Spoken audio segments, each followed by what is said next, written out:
Welcome everybody to the Monday after the Super Bowl edition of Sports Shorts Daily. Ronnie Rants alongside Tommy Krysan, TK joining us from parts unknown and some exotic location. And I'm coming to you from the Louisiana Sports Hall of Fame Ram Truck Studios. And of course, we're always presented by LeBear's Casino, where it was absolutely rocking yesterday for the Super Bowl. LeVare's Baton Rouge Barstool Sportsbook was popping. And I tell you what, the Super Bowl lived up to what we thought was going to be a close game, and we thought it was a coin flip game as the Eagles were only a point and a half favorite. And it lived up to all of that. 38-35, the Chiefs win. They scored on every possession in the second half, three touchdowns, and then, of course, settled for the field goal at the end to push them over the top.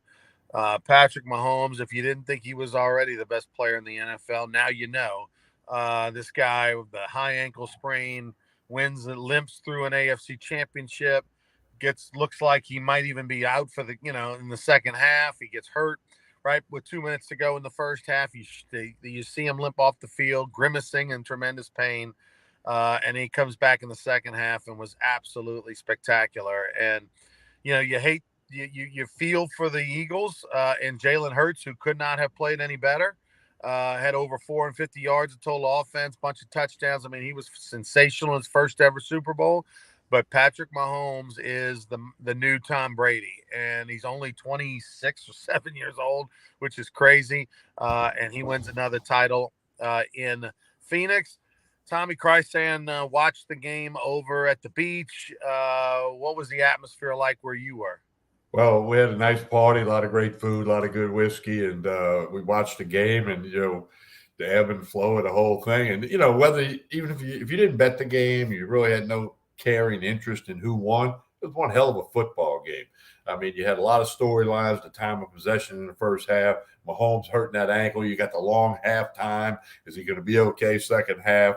You got to give the credit to the Chiefs' offensive line. Mahomes was he had time to do what he had to do. They ran the ball. Pacheco, a seventh round draft choice out of Rutgers. I mean, boom. And then the Eagles defense kind of disappeared in the second half. You're right. Jalen Hurts, wow. And then, of course, a couple of things that surfaced was the surface of the field. They had repainted it so it would look good for TV. Guys were slipping all night. I mean, the kickoff guy slipped from the Eagles when he put the plant foot down. The NFL Super Bowl should not be played on a field like that. Then you had the referees, the reversal of the Devontae Smith catch when they said the longer this takes, the more that means you don't have conclusive evidence. Then they overturned it.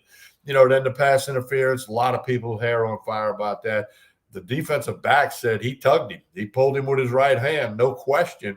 But that probably happened 15 other times in the game on both sides of the ball, and it wasn't called. So a lot of people didn't like that call when it came down. But, and then McKinnon having the wherewithal to not run into the end zone because Philly wanted him to score. They were not going to try to tackle him. And he slides down, and then, there we go. You kneel on it a couple of times, and chip shot field goal. You got to figure he's going to make that one. And the Chiefs, I mean, they get it done. I mean, Patrick Mahomes, multiple league MVPs, multiple Super Bowl MVPs. You're right. Tom Brady's off the mantle. Patrick Mahomes is on it. Andy Reid becomes one of a few coaches to win more than one Super Bowl. Lots of great storylines, a really good football game, not without controversy, but that seems to happen in the NFL. By the way, if McKinnon scores on that, Tommy, I win $500. Oh, really? Because I had one of those boards where it was $100 board where it pays out at the end of the first half and the second half. The total number, that last digit total number, and I had 7 on $100 board. So, and one thing I need to say, Chance makes a great comment. The refs didn't decide the game. I mean, the Eagles had lots. That one interference call was not. They were up 10 at half. I mean, it's a bad call at a bad time, perhaps, but that's not why the Eagles lost the game. Right. As a guy who had a heavy bet on the Chiefs, God bless that referee. It was a perfect time to throw the flag. Obviously, the Chiefs, even if they don't throw that flag, the Chiefs are going to kick a field goal right there. It's going to be about a minute and a half left. the Eagles having the ball back, and they have a chance obviously to go down and either win it or tie it. And the way the Eagles kind of moved the ball all day, they probably would have gone down and at least gotten a field goal opportunity. But hey, I didn't hate the call. The field. So, Phoenix has one of those fields where it slides in and out. And supposedly the NFL had kind of been working on that field for about a year or two, making sure it was planted right and every day sliding outside to get some sun and all that. But this is the first time that Arizona's had issues with their field being slippery. It was obviously exacerbated because of all the ink and stuff and everything on the field. And you know what's going to happen here, Tommy, is Phoenix was in the running, is one of those sites being discussed for the World Cup. Because in 2026, the World Cup's going to be in Canada, U.S., and Mexico, and there's going to be different sites in each of those countries.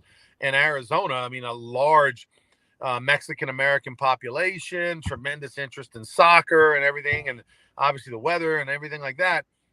They're done. I mean, that surface, that stadium is not going to hold soccer because there's history there that the field has been a little too slick and have had issues with that field. And then you've got the NFL who there's no amount of money they won't spend to make sure that surface is as good as it can possibly be. And they still couldn't get it right. So much for World Cup. FIFA will not be going to Phoenix. That's for sure. Yeah, I gotta agree with that. And again, you would just, NFL would do what they have to, and I know that earlier in the year there was some problems with grass dying in right. that field. And they fixed all that supposedly, but it was just too slippery. I mean, there were too many times when these great athletes just lost their foot. Look at you. They showed the shot on the sidelines. The Eagles were changing their cleats all night, going to the 3/4 inch cleat instead of the 1/2 inch thing because they knew they were slipping. Okay, they knew they were slipping. And hey, next year the Super Bowl's in Las Vegas, so hopefully that field will be okay. But certainly that was something you didn't want to see in a Super Bowl. It was a great game. I know obviously a lot of people had bets this way. And the bet, if you watch this show, hopefully you put a lot of money on the opening touchback. We've been telling you all week, go touchback. And that's what it did. Chiefs kicked off. They were a 10% less likely team to touchback against than the Eagles were, based on the statistics all year long. Wasn't a great kick, but it was sculled, bounced through the end zone, and you got to cash that ticket if you had a touchback on the opening kick, which I did. Full transparency, Tommy. The national anthem went over 2 minutes for the 8th time in the last 10 years. It landed at just a tick under 202, like I think 201.9 technically or something. I did not bet on the over on the anthem because by the time it was started off the week at a minute 59. By the time I got to it, it had grown to 205 and a half was the line and I 205 and a half. I was like, ooh, that's a lot. So I just laid off the bet. But that said, if you went with us early in the week and you got it at a minute 59, you were a winner on a Chris Stapleton anthem. But if you didn't, and it surprised me, Tommy, because it was a very good anthem. He had the guitar and he started off very slow and stretching it out. And then all of a sudden he picked up the pace at the end. And I don't know if he got a signal from a guy on the sidelines like, hey, I need you to go under 205, whatever. But Chris Stapleton went 202. Well, hey, it was a great rendition of the anthem. He kind of sang it the way it's supposed to be sung, and you got expertise in that field. So if you approve of it, I'm good with it. The tails was the coin flip. My brother Gus had tails, and if you had the over, you cashed that ticket a long time ago. So it was a very entertaining game. Obviously, if you're an Eagles fan, you're devastated. If you feel like you got screwed over on that call because it took you getting the ball back and having any chance of winning that game or tying it or anything like that. But Patrick Mahomes, man, him and Kelsey. Andy Reid's already said he's coming back next year. Chiefs have already opened up as a favorite to repeat, plus 550 on your money. Bet $100, you win 550 on the Chiefs to win the Super Bowl next year. Maybe not a bad idea to go get that, Tommy.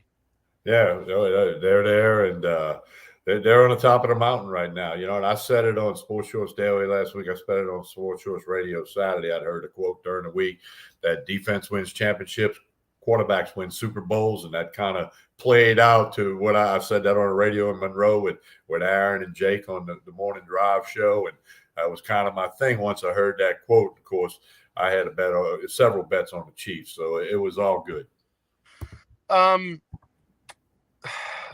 The other thing that happened in the world of sports this weekend, I know folks in Baton Rouge were disappointed. We were not surprised here on Sports Shorts Daily and Sports Shorts Radio. We've been calling it for a long time that LSU was going to get blown out in Columbia in women's basketball, number 1 versus number 2 in the coaches poll. It 18-2, I think, is what the start was. South Carolina over LSU. Give LSU credit. They cut it to 5 in the second quarter, but that was as close as they got. They lost by 24, 2 off the computer model that had them losing by 22. Well, Ronnie, I watched a lot of that game. I only missed a little bit because I was watching a little bit of the Phoenix Open, which was spectacular. But I always like to do this. That kind of looks like if South Carolina and LSU play 10 times, Carolina's winning 9 or 10 of those games. And I'm going to say this too. Angel Reese for LSU, she tries to do too much. That's just my opinion. I don't know. I guess I shouldn't be critical if somebody had 23 double-doubles in a row and one of the top teams in the country. But, hey, South Carolina's just better. The big girl inside, the girl that we knew in Boston, we knew she was good, the 6'7" girl. And, they just a better basketball team. There's no question about that. Now, if they meet again in the SEC tournament or in the postseason, I don't know that it'd be any different, Ronnie. Yeah, I mean, it may not be a 24-point defeat, obviously, but a neutral court could maybe change things. But no, this LSU team's a little over their skis. They're not deserving of a number 1 seed. They'll probably be a number 2 seed. Which was the prediction going into the game anyway. They're probably a little ahead of schedule. We thought maybe, last year LSU basketball was a lot better than we expected in year 1 under Mulkey. Year 2, they're better than what we expected under Mulkey. So their timelines turned up a little bit, but that South Carolina team is just a dynasty right now. And well, Ronnie, you said it last week in college by far. Carolina played a tougher schedule than LSU, significantly tougher. Carolina's the defending national champs. I mean, they were at home, 18,000 people. Great to see a big crowd. I saw the line. They had a picture of the Lions outside of that arena early that morning. That's great, for women's basketball. So, hey, chance that Kim Mulkey's got a lot of teaching points. And, I'll defer to Kim Mulkey. If they play again, she'll have a plan and adjustments and all that. But South Carolina, I don't know who can beat them. That maybe the only team that can beat another cliche. I'll go with another one. The only team that can beat South Carolina is South Carolina. Tommy, were you stressing a little bit on Saturday with the men's basketball? Please tell me you just rode the wave and bet against LSU. I rode the wave, Ronnie. I had a nice weekend with the wave on that, so that was really good. I was going to bet South Carolina minus 9.5, and I didn't bet it. I just said, hey, I'm not going to bet against Kim Mulkey. Obviously, that one would have hit. But, no, I did ride the wave. LSU just doesn't get it done against A&M. And 12 straight loss. And, man, let's see. They're up next. They got Georgia next on the road. Tomorrow night at Georgia. And, by the way, Georgia just came off of a win against Kentucky. Yeah. Georgia is 12-2 at home. So take the Bulldogs, baby. Bet the Dogs tomorrow night in Athens. 13-3-1 in the last 17 games against LSU's men's basketball team, which we did. LSU on Saturday was a 6.5 to 7 point dog, depending on what you got. Right, I got 6.5. Yeah, they were down 24 at halftime. I got it at 7, by the way, Tommy. I got it early and I had it at 7 and went down. So I had LSU had to. Who'd they play? Mississippi State? Who'd they play? A&M. A&M had to win by more than 7. A&M was up 24 at halftime. With a minute to go in the game, A&M was up 8. Was up 8. And so I got a little nervous, but they ended up winning by 12 and covering. Look, I don't know what the line's going to be against Georgia. Georgia at home. Georgia's one game below 500. They just came off of a win against Kentucky. I'm going to say that Georgia's going to be probably a 9-point favorite, something like that. I go with that. And how about this, Ronnie? LSU basketball in the first half Saturday night had more personal fouls than field goals made.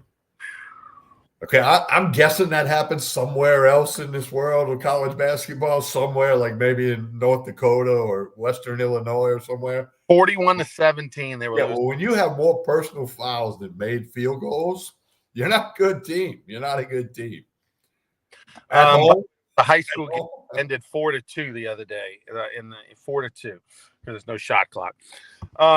Yeah, so LSU's basketball men bet against them. Oh, by the way, LSU's next home game in basketball, I believe, is against South Carolina, who's only got 2 wins on the year in the SEC. So LSU maybe has a chance to win at least one more game before the season's over. I hope they do. I mean, I'm sure them kids are still working hard. Coach McMahon's working hard.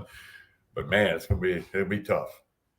What else you got, Tommy, before we get out of here? Well, a couple things real quick. LSU softball opened up 5 wins over the weekend. Beth Torina's team. Baseball opens up against the Western Michigan Broncos from the Mid-American Conference. By the way, Western Michigan last year, 18-36.